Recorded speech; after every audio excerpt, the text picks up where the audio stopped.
The doctor and Romana groggily picked themselves up from where they lay on the floor of the crashed weather hut. Beyond a slight tilt to that surface towards the door through which they had entered, there was remarkably few signs of damage to this bizarre mobile home. The jungle canopy had slowed the final few meters of its descent, and its landing had been further softened by the moist peaty humus of the forest floor. The absence of any loose items in the room they now occupied had reduced any signs of the crash to near invisibility. The doctor and Romana's bruises and scrapes were, while undeniably painful and nagging, almost the only scant evidence of any real harm or trauma. Almost. AC remained lying on the cabin deck. His two lower limbs had unnatural bends upon their lower joints. His hide was actually broken at the points of discontinuity. Thick yellow ooze slowly seeped out from these cracks. Both AC's legs were broken. AC whimpered and moaned to himself, barely conscious. "How bad is it, Doctor?" Romana asked. The doctor shook his head, a little dazed and unsure of himself. "It is difficult to judge the seriousness of his injuries. The Chittids are notoriously sensitive to physical harm and somewhat nervy in the face of peril or distress. And, to be honest, I just don't know enough about their physiology to give a meaningful prognosis." AC's giant eye had until then been closed, either in response to the pain or through some degree of unconsciousness. In a Herculean effort, by Chittid standards, he forced himself to speak. "On the far right of the control panel, there is a button. Medibed." He struggled out. Quickly, the doctor rushed over to that panel. After a moment's search, he found the switch and pressed it. The, until now hidden, Medibed chamber slid out from the same wall and nearly knocked the doctor off his feet as he nimbly hopped aside. The hexagonal cross-sectioned chest-like bed stopped when fully extended, being perhaps half a metre longer than the height of the doctor. After a further hurried examination, he discovered the opening mechanism. The entire top half of the unit swung open from a hinge attaching it lengthways to the bottom half, this top being some transparent perspex-like material, while the bottom was chrome-coloured and opaque. "Put me inside," AC croaked feebly. As gently and carefully as they could, Romana and the doctor lifted the injured alien and placed him softly on the cushioned interior of the medibed. To the doctor's mind, it was unpleasantly reminiscent of a coffin. "Close the chamber," AC told them softly. Romana found the appropriate control and activated it. The lid eased down with an almost imperceptible hum. As soon as the lid closed, there was a brief faint hissing sound. "Oh, thank goodness for that!" AC's shrill voice rang out from the cabinet, sounding not only more normal in strength and tone, but also slightly amplified, almost as if the medibed had built-in speakers. "AC," the doctor said, still worried. "Is everything okay in there? Are you all right?" "Oh yes, Doctor, I'm perfectly okay. More than okay." The Chittid's response sounded almost too okay, bordering on giddy. "The automatic anesthetic has been administered, and now the device can begin repairs. I feel fine." The doctor and Romana exchanged knowing glances, but also smiled with relief. "Will we be able to continue our journey?" Romana asked, once more focused on the purpose of their aborted flight. AC tapped a few buttons on the inside of the medibed with his upper claws. Through the perspex lid, they saw his face cloud, the first darkening of his mood since the anesthetic. "The ship can repair me in a couple of hours. As for itself, it seems that is beyond its powers to remedy. You must go on foot to find my friend Bimbo in his official residence, not only to see for yourself the harm the Earthmen are causing, but now with the additional purpose of requesting his aid to recover and repair my home." The doctor nodded his understanding. "Wise words indeed, my good friend," he acknowledged, before glancing down at his feet. "Although I do so wish I still had both my boots. No matter, I shall tough it out." Then another thought struck him. "But where exactly is the home of your friend Bimbo the Boloid?" AC tapped a few more buttons on the inside of the medibed. "Bimbo's mining settlement lies 3 kilometers south of here. Tell him you are a friend of mine and explain the purpose of our visit. He will certainly welcome you with open arms." "Won't that mean he'll fall over?" the doctor whispered behind his hand to Romana. She sniggered as she remembered the strange furry sphere of the one boloid they had seen so far, with its single pair of dual-purpose arms or legs. "And how will we find him exactly?" the doctor asked in a more audible and serious tone. AC nodded vigorously from his prone position. "I have the exact coordinates here, and can broadcast them in a variety of ways if you have a suitable device." The doctor nodded with a slight air of weary resignation. "I believe I may have something which will do the trick." With that, he withdrew his sonic screwdriver, and the information was transferred. Before the Time Lords left, AC had one final piece of advice. "Be careful in the jungle. While most of the wildlife is relatively safe, there are a few more troublesome creatures out there. Keep your eyes open for the vicious snarks and the whiloming vooms. You definitely don't want one of them landing on you." The doctor nodded his thanks to his old friend. "And you keep the door shut after we leave," the doctor retorted. "We'd hate for you to be eaten in our absence." The only reply they received was a single nervous gulp. AC's home safely secured behind them, the doctor and Romana headed off south through the moist, dense jungle. The vines and trees which surrounded them came in a wide variety of colours, many beyond those found in the plants of Earth or Gallifrey. There were also odd towering columns or elongated cones of rubbery texture, possibly a fungus of some sort, but ones which were often taller than mature conifers. These too came in a variety of strange shades, from purples through greens to even a sickly white. The doctor frequently checked his sonic screwdriver as he made his uneven squelching progress through the foliage. His one shod foot was faring well enough. It was the other, wrapped only in a sock, which was becoming uncomfortable. While it had merely become dusty as they ran through the streets of City Alpha 1, here in the jungle it was utterly soaked and muddy as it sank into the dank humus with every step. Romana would occasionally smirk at her companion's discomfort, although she made some effort to hide this. To be fair, much of the time she was too preoccupied to smirk, as she kept her eyes peeled for the aforementioned snarks and vooms, in spite of, unfortunately, being utterly unfamiliar with how they looked. The doctor had just made yet another check on the screwdriver and pocketed it when he gasped. Romana had overtaken him and was a pace ahead, peering around them. The doctor was looking upwards over their heads. He grabbed Romana by the shoulders and pulled them both back a step or two. This rescue had only just been made in time. A generous pile of guano landed directly in front of them, so close a few chunks still managed to splatter their trousers a little. "What on Gallifrey was that?" Romana exclaimed with disgust. The doctor released her right shoulder and pointed past her head upwards into the forest canopy. "Behold, a city of the chirpers!" Romana saw the tree-born conurbation for the first time. She felt both his grandiose title and the label he had used were somewhat unearned. "City," she repeated dubiously, nodding to the elevated dwellings. All these structures were built on the broadest of the branches, or on platforms between narrower boughs, and as such, while well above the heads of the two Time Lords, tended to cluster around the lower reaches of the jungle canopy. Their methods and materials of construction were considerably lower tech than the glass, concrete and chrome of the chitted civilization.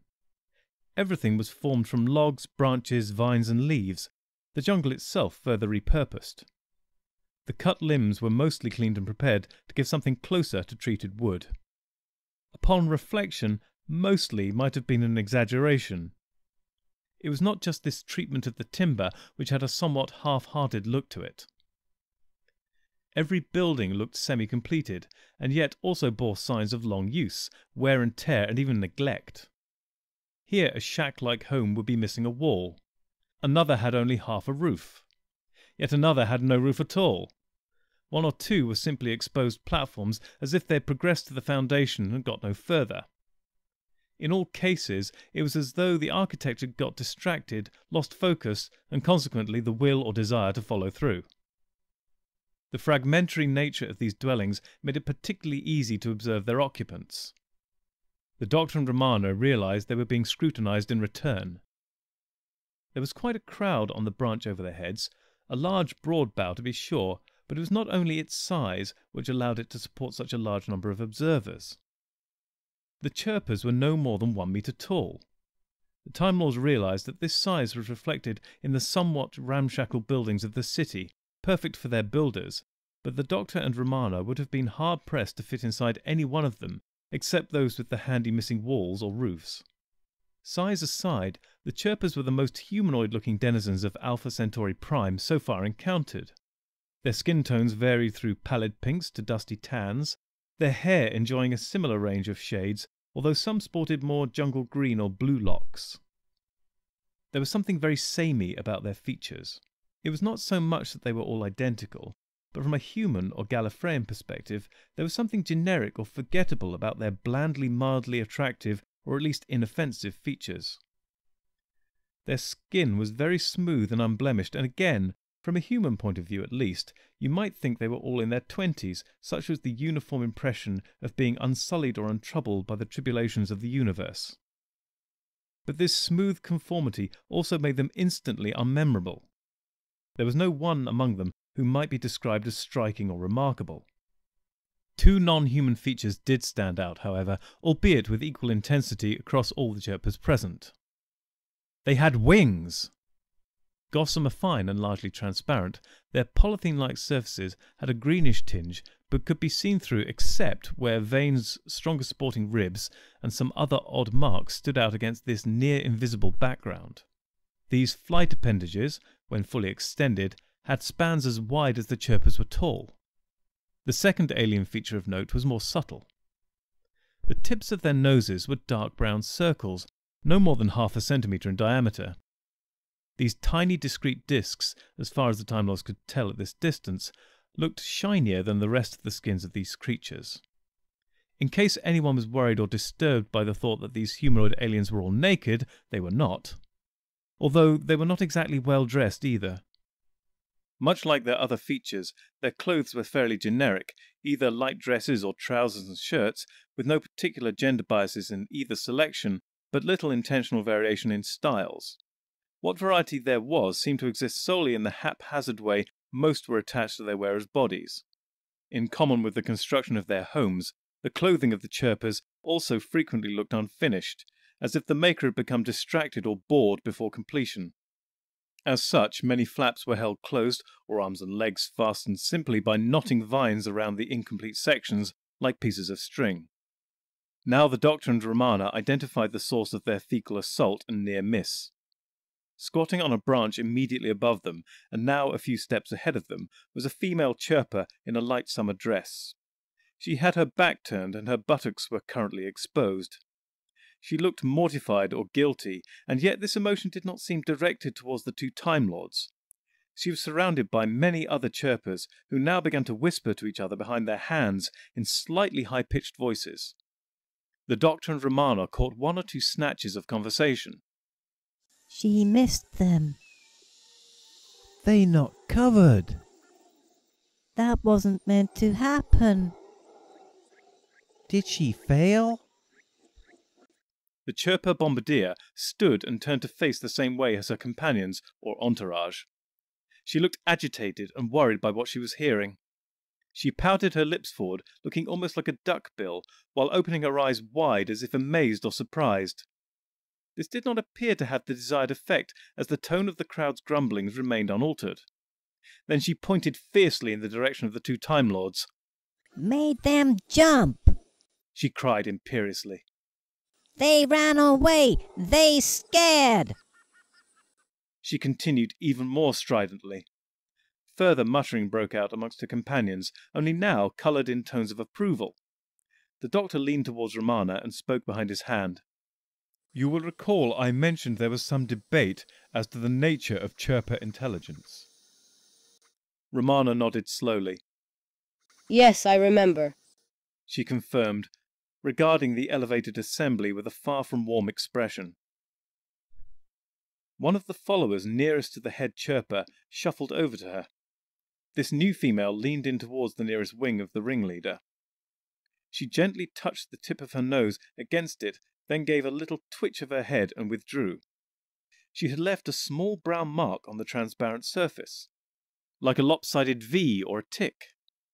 The Gallifreyans noticed there were many more similar marks all over the chirper leader's wing surfaces.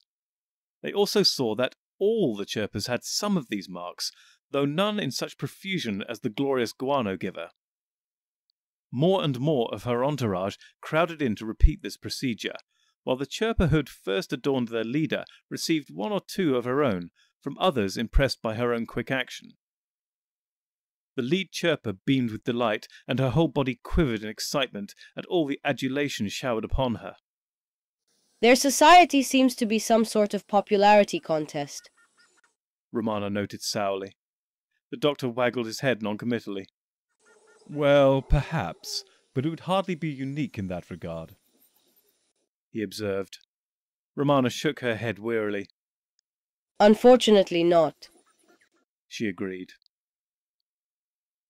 The two Time Lords continued their search for the boloid mining camp, taking care to skirt the chirper city, keeping their eyes peeled for further airborne attacks. This may have been why, with their attention so distracted, they both stumbled into a swamp. Side by side, both Time Lords now stood up to their knees in blue sludge. While they were only sinking slowly, they were undeniably sinking and stuck fast. Well, this is another fine mess, Romana noted with comedic satisfaction. Yes, the doctor agreed. What a fantastic colour! Romana rolled her eyes. It's less the aesthetics which concern me, more our slow descent into drowning. I see your point. We need to lie down. That should at least slow, possibly even prevent, our sinking further, the doctor advised. Neither were pleased at the prospect, but both knew it was the only sensible option left to them. They bent their knees and lay flat with their arms outstretched, squelching like well-dressed starfish. So what now, Doctor? Romana asked. Can you reach any handy vines from where you are, to haul us to safety? The doctor shook his now muddy head. Unfortunately, I've reached around quite extensively and messily, and can report no such lifelines. Romana squelched in return as she shook her own head despondently. Then she gave a gasp of alarm. Doctor, look. This final command was given with an awkward nod of her forehead across the swamp. With some effort, the doctor turned his gaze to follow her gesture. A sluggish V was rippling through the blue slurry, heading in their direction.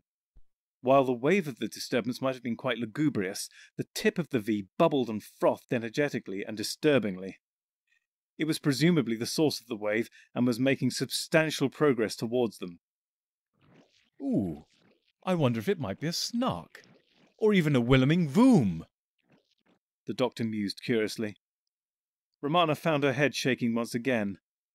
I think on this occasion I could quite happily live in ignorance. The doctor nodded grimly, his chin slapping the swamp as he did so. Yes, I fear in this case it might indeed be easier to live that way. He reluctantly agreed. The azure slime in front of them erupted. Both Time Lords found themselves spitting cerulean globules from their mouths as they struggled to keep their airways free. They also blinked and wiped their eyes in desperate attempts to clear their vision. The sight thus revealed was remarkable indeed. Floating and bobbing on the surface of the mud like some shaggy 1.5-meter high beach ball was the unmistakable form of a boloid. In spite of having only just emerged from beneath the marsh, its aquamarine hair looked almost untouched by the muck of that same colour. The fur obviously repelled the swamp, and the Time Lords felt particularly envious of that most desirable property. The creature's two broad flat hands/feet rested on the gently rippling slurry to aid stability, while the arms joined the ball of its body roughly at, or even above, where ears might be expected. The alien's mouth formed a yellow protuberance from the centre of its face like a modest trumpet bell, while above this sat a pair of glowing circles, the creature's eyes. The Doctor and his companion, I presume? The boloid said gruffly. Romana. Romana supplied helpfully, if a little brusquely. The Doctor frowned at them both. My good sir, you have us at a disadvantage. Even more so now my companion has identified herself. Might I inquire how you knew who we were? The boloid gave a single harsh chuckle. Ha! You're not exactly low profile. You're all over every news feed. And it's not like we're stuck in the bloody Stone Age out here. We do hear things, you know. The Doctor inclined his head graciously. My apologies. I did not mean to imply any disrespect for your technological prowess. The boloids are, after all, famous for their engineering. But who, may I ask, do we have the honour of addressing? The shape of the boloid's mouth trumpet shifted slightly in what the Time Lords assumed was a smile. I am Bimbo, Chief Representative of the Boloids of Alpha Centauri Prime, and welcome to the Noria Jungle Sludge Mine. The Doctor and Romana looked amazed. But you're the very person we've come to meet. Romana cried. Did retired Ambassador Alpha Centauri contact you from the crash site? Warn you to expect us? The Doctor asked in confusion. Bimbo gave the boloid equivalent of a frown. AC is here, then? No, we've heard no word from him. But there were reports of his weather station taking off and flying towards the jungle. Our seismometers registered an impact soon thereafter, so I came out to investigate in case my old friend was in trouble. The Doctor's confusion looked far from dispelled. Wait, you call him AC? Bimbo laughed. Well, of course I bloody well do. Have you any idea how confusing it is calling him Alpha Centauri? I've called him AC for years. Romana narrowed her eyes significantly at the Doctor. Yes, yes, I can see how this name might help a little. He conceded tetchily. Our mutual friend is here, he continued in a more businesslike tone, but injured in his crippled weather station. He sent us for help to find you, and it appears we have succeeded. Bimbo dipped his body forward in a nod. Happens you have, he agreed. Come with me back to the mining settlement and we'll send a repair vehicle and crew to fetch him. And in the meantime, we can get you two cleaned up. There's a fairly solid path over yonder I can drag you both to. Then it's an easy walk from there. But why did AC want you to meet me in the first place? The boloid waddled over between the two Time Lords, offering each an arm to hang on to. As the Doctor took a firm hold of their rescuer, he answered his question. AC wanted us to see the state of the boloid people. He said you were suffering greatly due to the mining demands of the Earthlings. Bimble's countenance fell. Aye, that's a fair statement. Best wait till we get to the settlement itself before we talk about this. You might well see the problem then anyway, he said grimly. With that, the boloid leader pulled the two Time Lords to firmer ground, and together the trio began to trudge deeper into the blue swamp. The Doctor and Romana both sat in floating cushioned hollow hemispheres inside the chrome building which formed Bimbo's official residence and offices. They were currently wrapped in large fluffy blankets of yellow and scarlet for modesty and warmth. Your clothes should be clean and dry in about an hour, Bimbo said, almost jovially. The Doctor nodded his understanding. We are much obliged to you, Representative Bimbo, he responded cordially. But in the meantime, perhaps you could tell us more of the problems of your people and their causes. The boloid leader shook his fur, almost like a dog drying himself. You saw the state of the place as you arrived, didn't you? He asked tersely. It was true that, as the two Time Lords had squelched wetly towards Bimbo's home, they had gained a worrying insight into the lives of the boloid miners and their families. The buildings of the town were all of modern materials and designs, in many respects not dissimilar to those of the Chittids, except they favoured more spherical shapes than the towers and cones and cuboids of their insectoid brethren. Another notable difference, however, had been the state of disrepair of most of the boloid constructions, as if wear and tear had been allowed to remain unaddressed. It was the first sign of any privation they had witnessed on Alpha Centauri Prime. Next they had reached the local hospital, where, even as they passed, several floating platform-like vehicles had rushed up carrying prostrate boloids, clearly in desperate need of medical attention. Still more sickly-looking furry balls queued outside, waiting for admittance. It was not immediately obvious what ailed these citizens, but their fur did look less shiny than, say, that of Bimbor. Their eyes also glowed less brightly, and while their spherical forms did not really allow them to look skinny, there was something about their expressions and a lack of energy which suggested they were malnourished, exhausted, or both. Yes, The doctor conceded in response to Bimbor's question. things did look a little desperate as we came through the town. Why, given all the mining going on, and presumably the attendant wealth that would bring, are your people so impoverished? Bimbor shook his body angrily. It's those bloody humans! He spat bitterly. Then he remembered his guests. Oh, I didn't mean you. I'm not so daft as to think everyone of one race is the same, unlike our idiot Chittid comrades. He finished sourly. We're not actually human, Romana pointed out. Bimbor's eyes widened in surprise. Really? He said thoughtfully. Well, it's a damn shame nobody thought to tell the Chittids. Then maybe they wouldn't be so bloody keen to fulfill their every damn desire. The doctor nodded pensively. AC had already hinted as much. His glowing tales of my earlier adventures having inadvertently deified the entire population of the Earth. But your people do not share these beliefs. Surely you must object. Vote against harmful diktats favouring the well-being and enrichment of Earth at the expense of the boloids, or even ultimately the Chittids. Bimbor sighed defeatedly. It all comes down to numbers, he said wearily.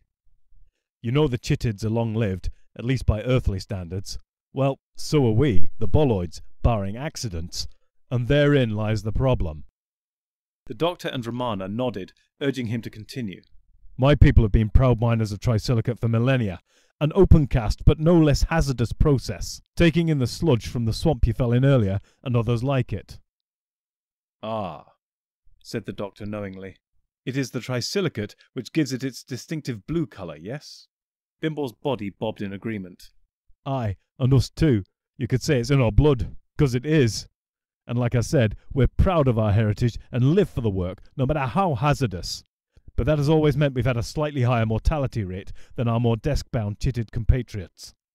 But didn't bother us. Yes, we were always outnumbered on the Alpha Centauri Senate due to proportional representation, but it didn't matter when our fellow Alpha Centaurans were sensible, practical, and looked out for the good of all.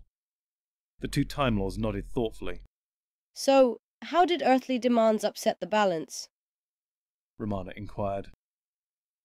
Bimbor shook his head. Once they got wind of the Chittid's softness for them, coupled with their pre-existing frustration at being unable to get such a plentiful and relatively local supply of trisilicate, they leapt at the chance to take advantage of the situation. At least some in government and positions of power did. They started persuading the Chittids to vote for more and more mining, coupled with an increased export of the produce, while paying next to nothing for it by galactic trading standards. And it got worse. Even the money which was coming to Alpha Centauri Prime, which might have gone some way to improving the state of things for us boloids, was diverted. Pointless, frivolous expenses. Things the Senate were persuaded to buy from Earth, usually dressed up in some war-necessary pretense. And so you see us now, the land and the people, stripped bare and close to breaking. Just then they heard a whining noise coming from outside, somewhere overhead. Have they fixed AC's weather station? The doctor asked. Will he be joining us? Bimbor shook his head grimly. Not yet. Not for another hour, I'd say. He muttered.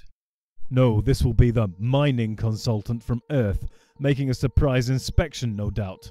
Mining consultant? Pah! Chittid puppet master, more like. Both Romana and the doctor looked concerned. Should we get out of sight? Romana asked. We don't want to make things awkward for you. Bimbor struck up a defiant pose.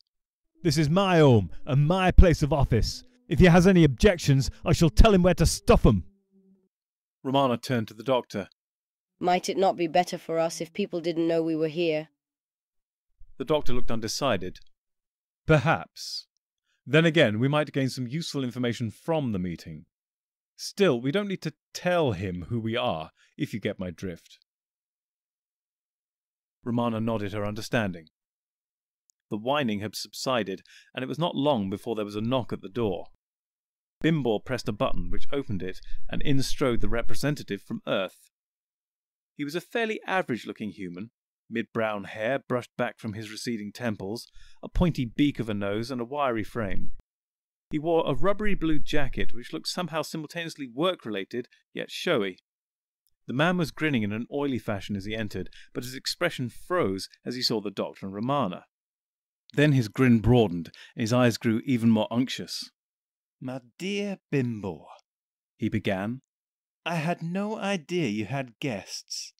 I do hope my popping in isn't inconvenient." Bimbor glowered at him. No more than usual, Mr. Sykes. He responded gruffly. And we rescued these two lost in the jungle. It seemed only humane. Yes, indeed, the doctor chipped in. We are tourists, exploring the wonderful nature of this magnificent world, and unfortunately got a little lost, Mr. Sykes. Mr. Sykes' smile remained, but his eyes looked utterly cold. Come, Doctor, your fame precedes you. Even with a change, or absence, of clothes, your face and that of your companion are instantly recognizable. You are all over every news feed. There really is no need to be modest. The doctor and Romana shrugged to one another, knowing what cover they had was blown. I must say, Mr. Sykes continued to them, the manner of your arrival is quite ingenious. I mean, I'm surprised nobody tried it before. Mocking up a dropship to look like that of the fabled doctor, then passing yourself off as him, really, it's quite impressive. But I think you'll find you've made your play a little too late.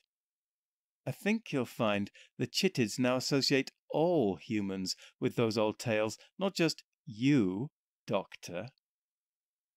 The mining consultant's words dripped with irony and derision, utterly secure in his position to his mind.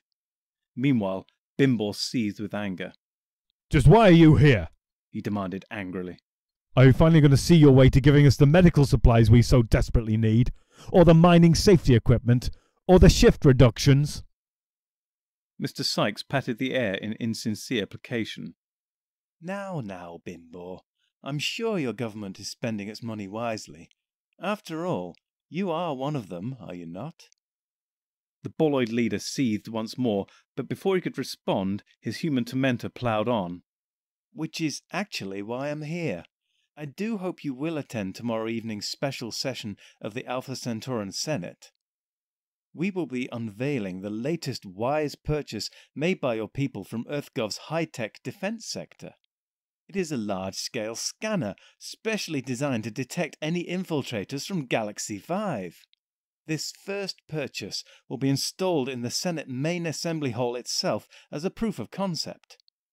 But hopefully, many more will be procured in the near future and placed in all potentially sensitive locations, ports of entry, etc., throughout Alpha Centauri's sphere of influence. Bimbor raised his hands over his head and shook them in rage. Another bloody waste of valuable resources, all while my people suffer and die. Another bloody vanity project, whose only purpose is to stuff the pockets of Earth. Sykes shook his head slowly in reproval. Now, Bimbor, you are quite entitled to make any suggestions or protests at the appropriate times, you know. With that, the human representative spun on his heels, waved at the door opener, which responded swiftly, and allowed him to make his exit. This left Bimbor quivering with rage, watched by a concerned Romana and the doctor. I can see now why AC wanted us to see the lie of the land. Unintended as this was by both myself and AC, I see now we are the unwitting accomplices in a most callous and destructive con job," the doctor said, his eyes staring through the floor. They then snapped up to meet Bimbor's glowing own. "I assume you and AC will be attending this unveiling." Bimbor looked surprised. Well, yes, I suppose I have to. And as a retired dignitary, it would be easy for me to get a pass for AC. Would I be right in thinking I'll need 2 more guest passes? The doctor nodded firmly. "I suppose our fame should make that easy enough as well. Slightly more problematic, we need something else up on stage with us, although again, fame may aid us." Bimbor nodded with some excitement now, and the 2 Time Lords gathered close to him to discuss their plans. The Senate building of Alpha Centauri Prime, naturally housed in City Alpha 1, was a vast metal cylindrical tower topped by a giant sphere, the perfect union of chitted and boloid architectural styles. It was the elevated metal globe which encased the main conference room itself. Inside, there was rank upon rank of seats surrounding a circular stage at floor level. This stage slowly rotated so that everyone seated in the round auditorium would get a good view of the main speakers, at least for some of the time. On the revolving platform were chairs and desks for the primary participants and most honoured guests, as might be expected, but these had been joined by 2 more unusual items. The first, and most obvious due to its size, was a huge gunmetal grey ring, 20 metres in diameter, but largely empty, the actual ring being only perhaps a foot wide. This was supported on a cuboid plinth, 1/2 metre by 1/2 metre in cross-section, but 10 metres long. It was fortunate this room had such a high ceiling, as the device dwarfed all around it, including the second odd addition. That was the TARDIS. Overshadowed as it might have been, it was no less noteworthy and gained its fair share of stares and conversation from the gathering audience. At one of the tables on stage stood Bimbor, AC, the Doctor, and Romana. Other important persons sat at other settings, including Mr. Sykes of Earth. The Doctor walked over to the TARDIS, and seeing this, the mining consultant got up and bustled over to join him there. "Thinking of blasting off, are we?" Sykes asked with a watery smile and a slight sneer as the Doctor opened the door. "I wouldn't blame you. I admire a good con as much as the next man, but I think you're outclassed here," he concluded. The Doctor paused and turned to regard the human with a steely stare. "I was simply going to acquire a change of clothes," he said, lifting his foot to reveal an exposed sock. While the boloids had successfully cleaned the swamp from the Doctor and Romana's outfits, they had been unable to supply a replacement boot, particularly given that item was useless to them. Mr. Sykes waved his hand expansively towards the TARDIS doors with mocking politeness. The Doctor stared at him coldly for a moment longer before entering the blue box and shutting the door behind him. One door opened a minute later, and the Doctor emerged looking exactly as he had before, only this time with both feet encased in DMs. K9's nose poked through the opening. "K9," the Doctor barked sternly. "Stay inside the TARDIS." As instructed, Master. K9 chirped obediently, before withdrawing his head. The Doctor shut the door on him, then returned to stand with Romana, AC, and Bimbor. Evidently, all attendees were now present as the Speaker of the Senate called the meeting to order. He then surrendered the floor to Mr. Sykes. "Greetings, my illustrious Alpha Centauran friends," he began grandly. "And let me start by congratulating you on making the wise purchase you see before you now." The chitted members gave scattered clacking rounds of applause and high-pitched fluting murmurs of approval. The smaller boloid contingent gave far lower grumbles of disapproval. Sykes ignored any displeasure in the crowd and played to the satisfied representatives. "This scanner will detect any would-be spies from Galaxy 5, he pronounced proudly, while giving the all-clear to every good, honest, chitted, boloid human, indeed all upstanding citizens of the Galactic Federation." This received a longer, louder response than his opening statement, and, while just as mixed, by dint of numbers, the approval largely drowned out any protests. "And I know you will all heed the wisdom of your human friends, dare I say, saviours? and purchase many, many more." A further wave of noise erupted from the audience. The Doctor and Romana chose that moment to stand up and walk over to the smug human basking in the applause. Mr. Sykes raised his eyebrows in sceptical amusement at his uninvited guests. He bent discreetly towards them. "Seeking to steal the show, are we?" he asked good-naturedly. "Well, we're all on the same team after all, aren't we? I'm sure there'll be no irreconcilable divine schisms between us." This final statement was made with a teasing wink. The Doctor raised his hands to address the crowd. "Respected delegates," he began seriously, "you all know who I am." From all over the auditorium, cries of "The Saviour! The Saviour! The Saviour! The Saviour!" rang out. The Doctor shook his head impatiently. "I am the Doctor, and you do not need to blindly accept what I say, or indeed follow the diktats of Mr. Sykes here or any other humans." This did not quite have the effect the Doctor had been hoping for. Several shouts squeaked out from the chittids present, several phrases oft repeated. "Earth is our friend.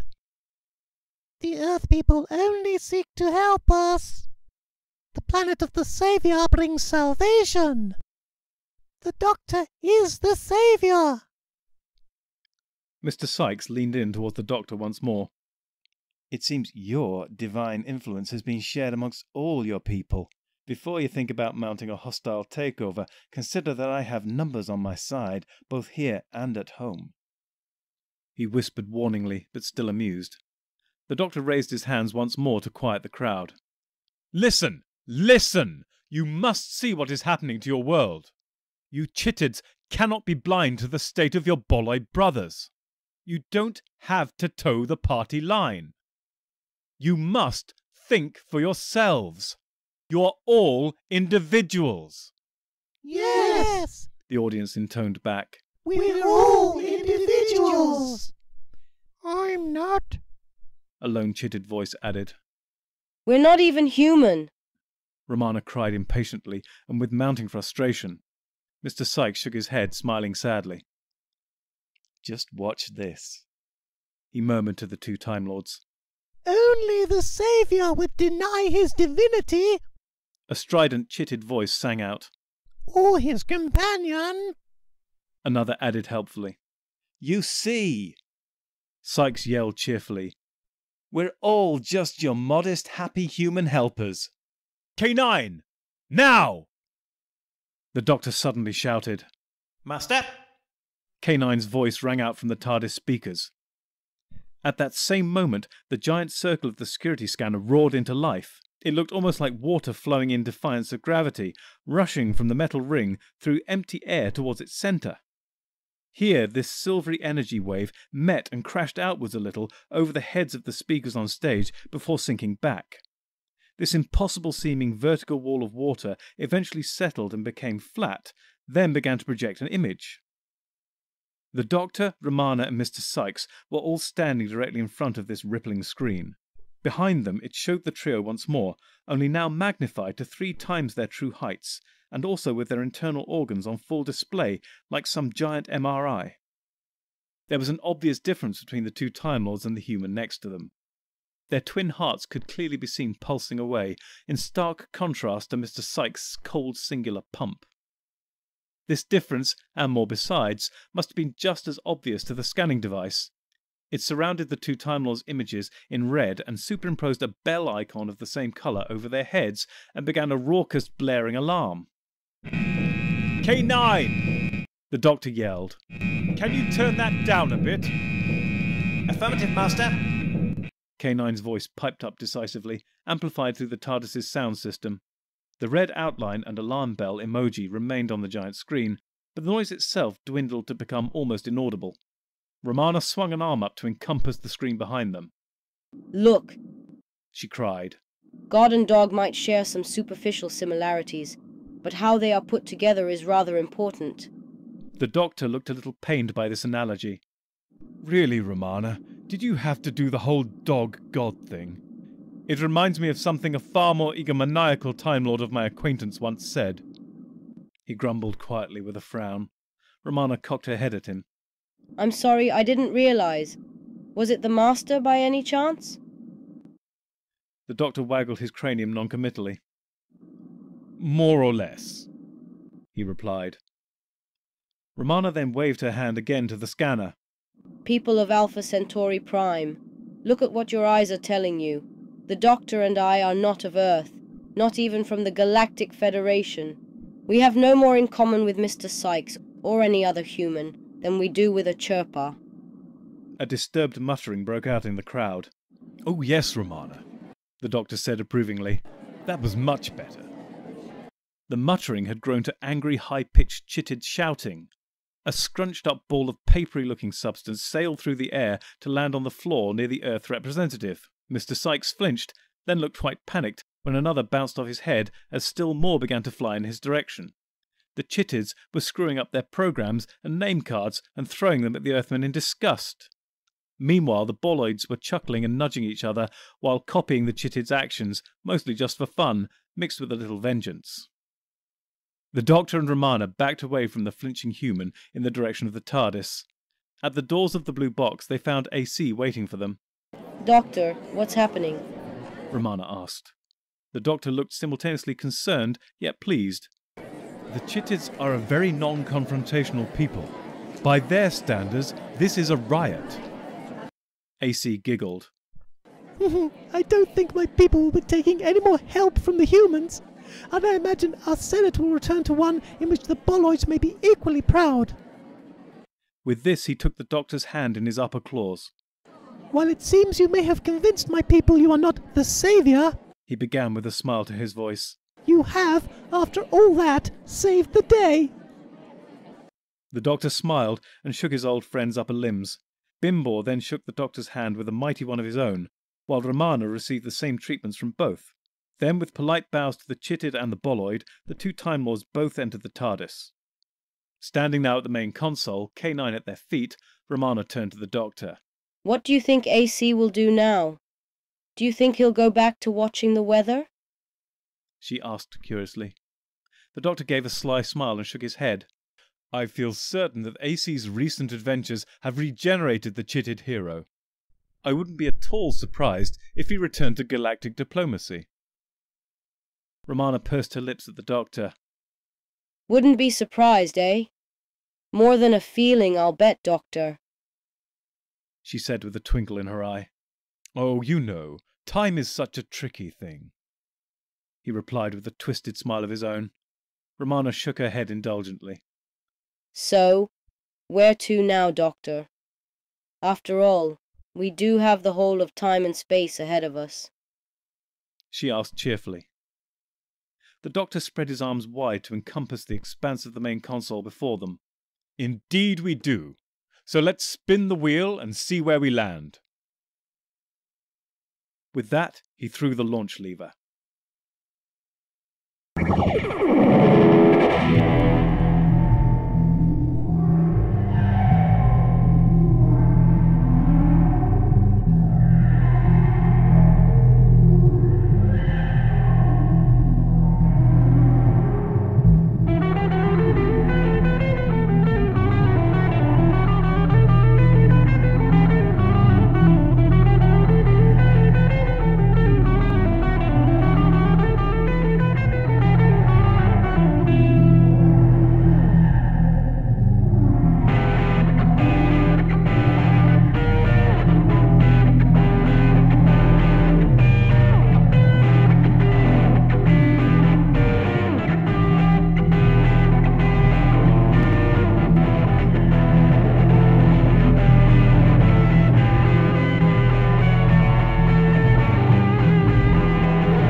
Masters, mistresses, the Doctor requires materials in order to maintain the TARDIS and ensure continued functionality. He similarly requires carbon-based comestibles to sustain his own biological functions and existence. Master would never say this, but he requires aid beyond that supplied by this unit in order to acquire these. To aid the Doctor in his various tasks and creations, this can be most effectively achieved via Patreon or Substack subscriptions, or through donations directly to PayPal. Or if you desire physical goods in return for your contributions, written accounts of my travels with the Doctor are also available on Amazon. Links are in the description below. Thank you, Masters, Mistresses.